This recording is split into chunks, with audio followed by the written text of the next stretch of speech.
Sa ngala ng Ama at ng Anak at ng Espiritu Santo. Panginoon, isugo mo ang iyong espiritu at pagpanibaguhin mo ang muka ng aming mundo.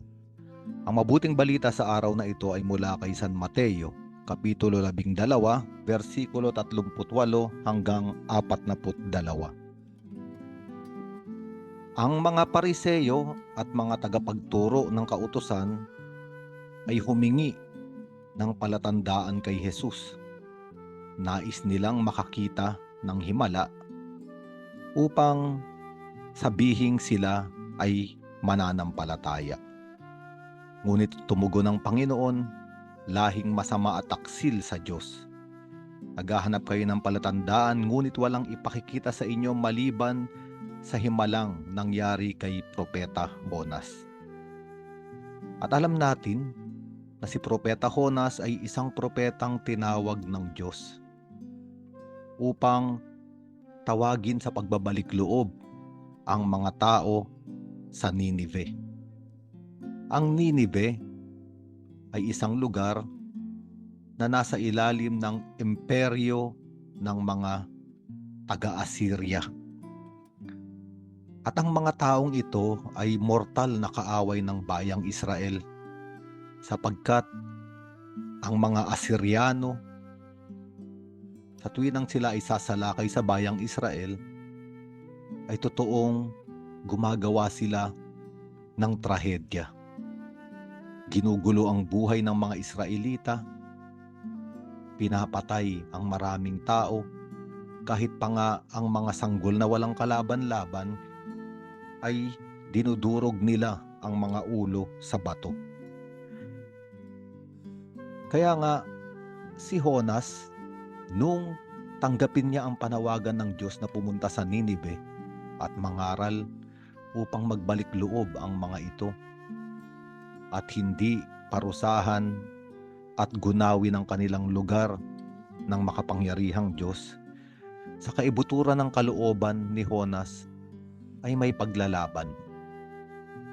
Pupunta ba siya roon upang mailigtas ang kanyang mga kaaway? Kaya nga, ang ginawa ni Jonas ay sumakay sa isang barko palayo sa Ninive, kung saan siya tinatawag ng Diyos. At alam natin sa lumang tipan ang nangyari na binayo ng malakas na bagyo ang barko. At nung sila ay lumulubog na, inamin ni Jonas na siya ang dahilan kung bakit nangyayari sa kanila ang ganong trahedya. Kaya siya ay itinapon sa tubig at doon ay kinain siya ng dambuhalang isda. 3 araw, 3 gabi nananatili si Jonas sa loob ng sikmura ng isda at ng ikatlong araw siya ay iniluwal nito sa lugar ng Ninive. Ibig sabihin, hindi nakatakas si Jonas sa kalooban ng Diyos. Siya ay tinawagan na ipahayag ang kaligtasan ng mga kaaway. Ang ibig sabihin, si Jonas ay inaanyayahang magmahal ng kaaway. At ito ang sinasabi ng ating Panginoong Hesus na walang ibang palatandaan maliban sa nangyari kay Jonas, gayon din ang mangyayari sa ating Panginoon. 3 araw, 3 gabi siyang mamamalagi sa kadiliman ng libingan. At pagkatapos ng ikatlong araw, siya ay muling mabubuhay. Ang kamatayan, paglilibing at muling pagkabuhay ng ating Panginoong Hesukristo ay kumakatawan sa panawagan ng Diyos kay Propeta Jonas. Pagmamahal sa kaaway, pagliligtas sa kaaway. Sapagkat tayong mga tao, ayon sa sulat ni San Pablo sa mga taga-Roma sa 5 kabanata, dahil sa ating buhay ng kasalanan, tayo ay mga kaaway ng Diyos. Bagamat tayo ay mga kaaway ng Diyos, tayo ay kanyang inibig. Ipinadala ang kanyang anak upang tayo ay mailigtas, magsisi at magbalik loob sa Diyos. Ayon ang palatandaan na tanging makikita at tanging ibinibigay. Palatandaan ni Propeta Jonas na nagaganap sa katauhan ng ating Panginoong Hesukristo. Pagpasok sa kalooban ng Diyos Ama, pagmamahal sa kaaway, pagliligtas sa kaaway.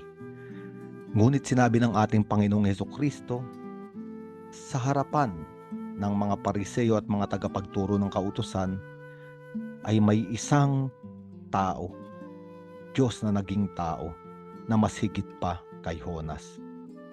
Kaya nga sa araw na ito, tayo ay pinapahayagan ng mabuting balita na si Jesucristo ay naparito hindi upang tayo ay hatulan, kung hindi upang tayo ay tawagin sa kaligtasan. Putulin ang buhay ng kasalanan at maglakbay sa makalangit na kalooban. Tanging ang pagsisisi sa mga kasalanan katulad ng ginawa ng mga tao sa Ninive ang nagligtas sa kanila. Ang pag-ibig ng Panginoon, ang pagpapatawad ng Panginoon ay malaking regalo, dakilang alay sa atin. Ngunit kailangan nating tanggapin at kailangan nating magdesisyon sa ating buhay. Sapagkat ang kaligtasan ay libre, gratis, ipinagkakaloob ng walang bayad. Ngunit kailangan ng ating pagsang-ayon. Kailangang sumagot tayo ng oo sa Panginoon.